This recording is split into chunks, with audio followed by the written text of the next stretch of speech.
Di Nanpov. Mataku masih menatap kosong ke arah jendela luar yang memamerkan indahnya pantai Kuta di malam hari. Air mandi yang membasahi pelipisku masih terasa mengalir saat ini. Aku sama sekali tak berniat untuk mengeringkan wajahku, karena aku masih disibukkan dengan pikiran-pikiran aneh yang menyiksa batinku. Iya, kejadian 2 jam yang lalu itu benar-benar membuat hatiku seakan bertanya-tanya. Kenapa Keira bisa bersikap seperti itu? Apa dia benar-benar menginginkan pernikahan ini punya tujuan dan arah yang pasti?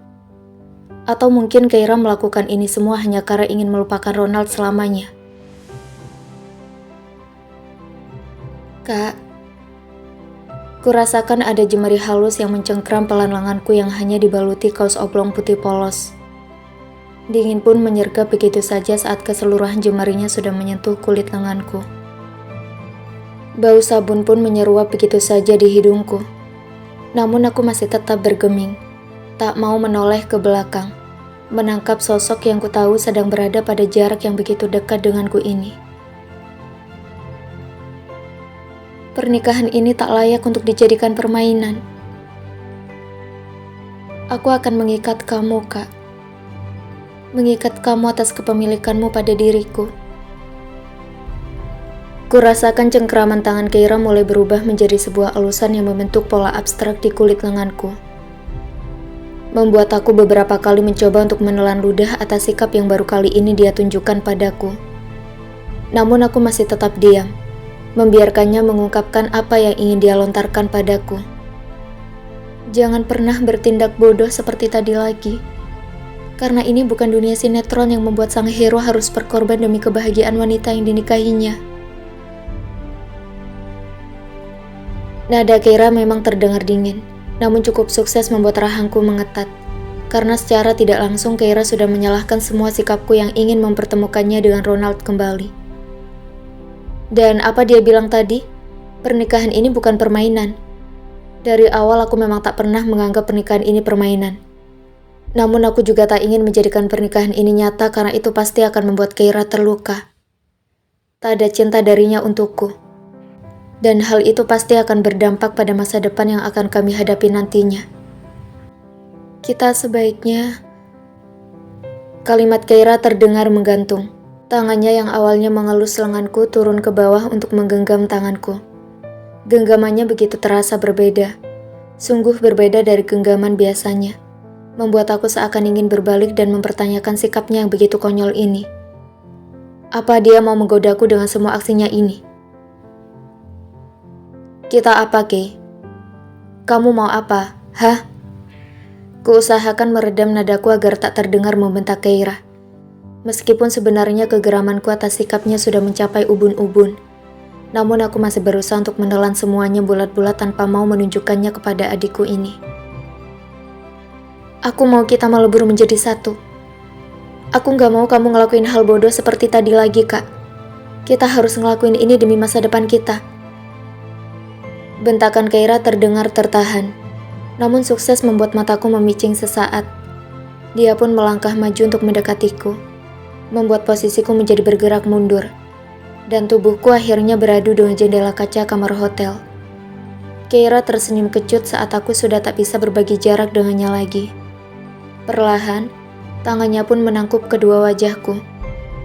Jari telunjuknya menyisir pelipisku yang masih basah oleh air mandi. Awalnya aku memang sedikit terkesiap melihat tatapannya yang begitu dalam padaku. Namun aku tak mau terlihat kalah di depannya saat ini. Karena dari awal, tak pernah terbesit sedikit pun raut main-main dari wajahnya. Apa kamu bahagia kalau kita melanjutkan semua ini? Apa kamu senang kalau aku benar-benar menjadikanmu wanita seutuhnya, Kay? Bisikku pelan saat jemarinya semakin berbuat semena-mena menyisiri setiap jengkal wajahku.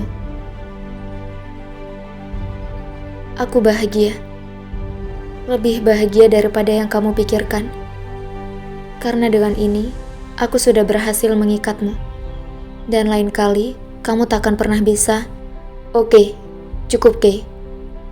Ujarku dengan bentakan tertahan lagi. Kupotong begitu saja kalimat memuakkan dari Keira. Dan kuraih kedua tangannya yang semula menangkup wajahku. Kupindahkan tangannya itu ke pinggangku, dan dengan mudah, aku meraih kedua lengannya. Mencengkeramnya halus karena harus menahan rasa bersalah atas pengkhianatanku ini. Ya, tentu saja aku sudah berkhianat ketika aku mengiyakan permintaan dari anak kecil ini. Bukankah dari kecil aku sudah mengikrarkan janji untuk menyayanginya sebagai adik kandungku sendiri? Namun saat ini, apa yang akan kulakukan padanya adalah sebentuk pengkhianatan dari sumpahku. Sebentar lagi, kami berdua akan menyatu dalam peluh dan keheningan malam yang sebelumnya tak pernah kami perkirakan akan terjadi. Jangan jadi pengecut, Kak Dinan.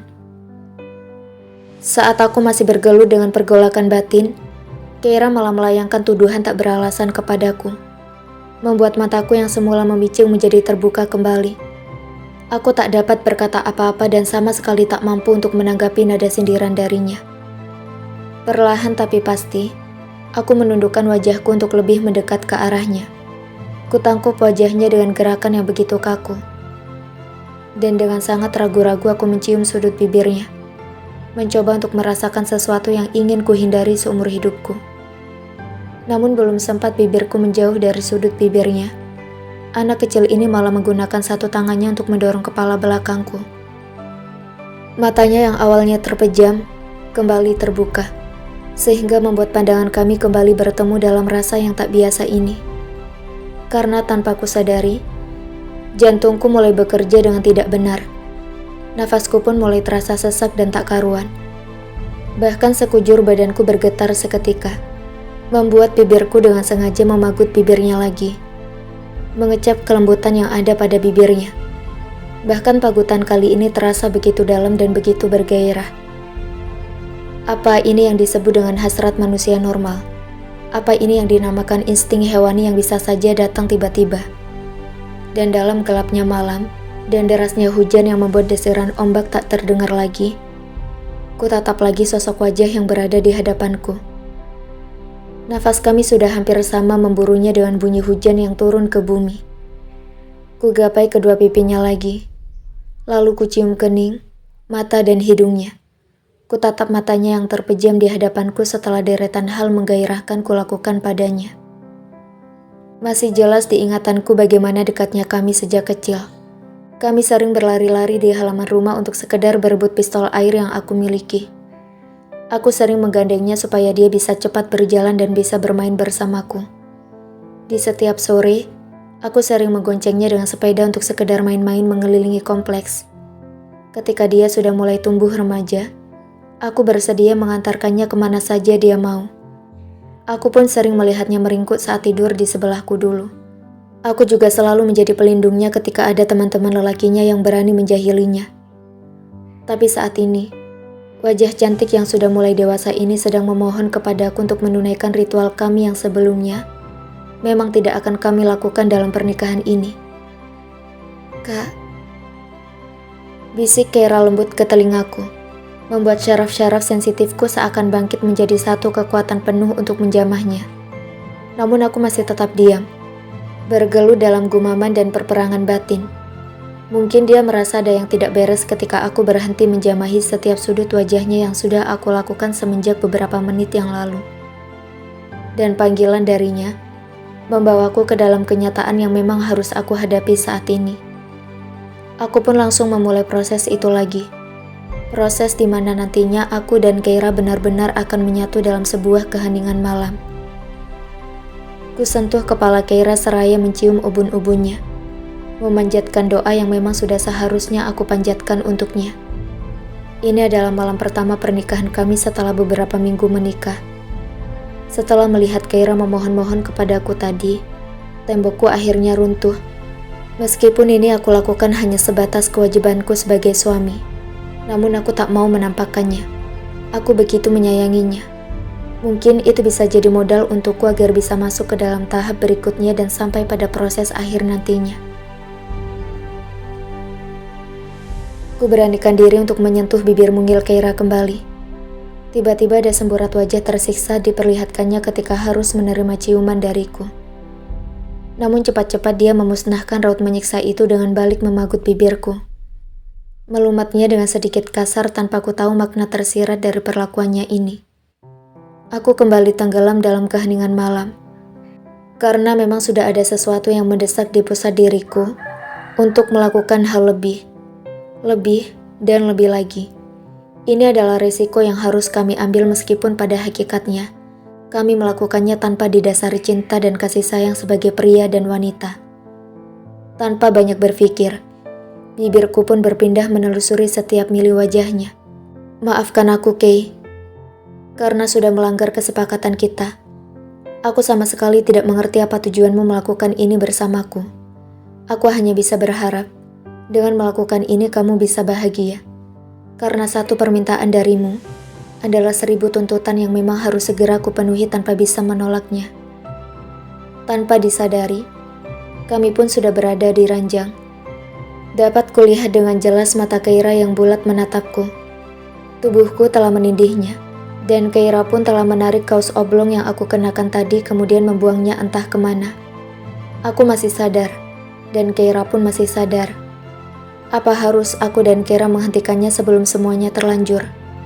Namun sepertinya, pikiranku itu harus segera kubuang jauh-jauh, karena Keira sudah melingkarkan tangannya di leherku. Menelusuri setiap lekuk tubuhku yang berotot, semakin membangkitkan insting hewaniku untuk kembali menyecap bibir mungilnya. Kami berdua pun terhanyut dalam keheningan malam dan derasnya hujan. Dan hal ini adalah pertama kalinya untukku dan untuknya. Aku berusaha membuka mataku ketika sinar matahari menyusup tepat ke mataku dari balik gorden. Aku menggeliat dan merenggangkan tubuhku.